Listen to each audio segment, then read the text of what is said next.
तो previous video में आपने देखा कि किस प्रकार जो मोहन है उत्सुक है जानने के लिए कि कबड्डी का खेल किस प्रकार खेला जाता है, और जो उनके टीचर हैं वो उनको समझा भी रहे हैं। ओके, देखिए पुनीत, सर कबड्डी में कुल कितने खिलाड़ी होते हैं? अब देखिए दूसरा बच्चा खड़ा हो गया, वो अध्यापक से पूछ रहा है कि सर कबड्डी के खेल में कुल कितने खिलाड़ी होते हैं? अध्यापक, कबड्डी के प्रत्येक दल में कुल 12 खिलाड़ी होते हैं। कितने होते हैं? 12 खिलाड़ी।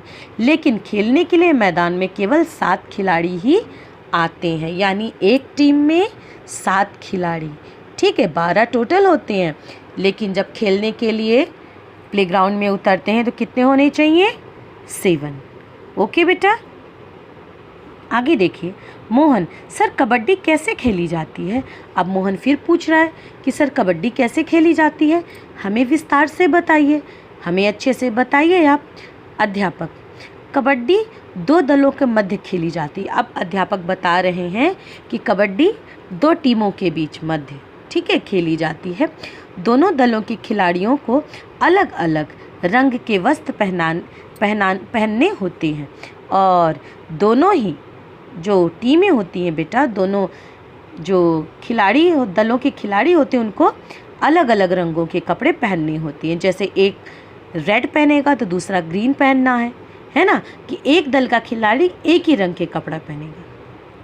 कबड्डी खेलने से पहले पाला निश्चित किया जाता है, और सबसे पहले उनका पाला निश्चित कराया जाता है कि सबसे पहले कौन किस पाले में जाएगा। इसके पश्चात टॉस किया जाता है। फिर क्या किया जाता है? टॉस। ओके, टॉस जीतने वाला दल अपनी खिलाड़ी को विपक्षी दल के पाले में भेजता है, और जो टॉस जीतता है बेटा, है ना, जो कैप्टन रहता है, वो अपना खिलाड़ी विपक्षी टीम के, जी हाँ, पाले में भेजता है। वह खिलाड़ी उस समय कबड्डी कबड्डी शब्द दोहराता हुआ विपक्षी दल के अधिक से अधिक खिलाड़ियों को छूने का प्रयत्न करता है, और जब उस टीम का खिलाड़ी दूसरे दल में जाएगा तो वो क्या बोलता जाएगा? यस, कबड्डी कबड्डी करता हुआ जाता है, और वह विपक्षी दल के अधिक से अधिक खिलाड़ियों को छूने का प्रयास भी करता रहता है, और विपक्षी दल के खिलाड़ी उससे बचने का प्रयास करते हैं, और जो दूसरी टीम के जो प्लेयर्स हैं वो क्या करते हैं? वो बचते हैं। यदि इस दौरान वह किसी खिलाड़ी को छूकर अपने पाले में वापस आ जाता है तो विपक्षी दल के खिलाड़ी को मरा अर्थात आउट हुआ माना जाता है। और कबड्डी बोलते बोलते अगर वो किसी को छू कर बेटा दोबारा अपने पाले में वापस आ जाता है तो जिसको उसने छुआ है वो आउट अर्थात मरा हुआ मान लिया जाता है। ठीक है, आगे देखिए। राधिका, यदि उस खिलाड़ी को विपक्षी खिलाड़ी पकड़ ले तब। अब देखिए राधिका पूछ रही हैं कि अगर उस खिलाड़ी को विपक्षी दल जो है वो पकड़ ले तब। अध्यापक, तब वह खिलाड़ी आउट हुआ माना जाता है। तब क्या होगा? यस, तब वो खिलाड़ी आउट हो जाता है।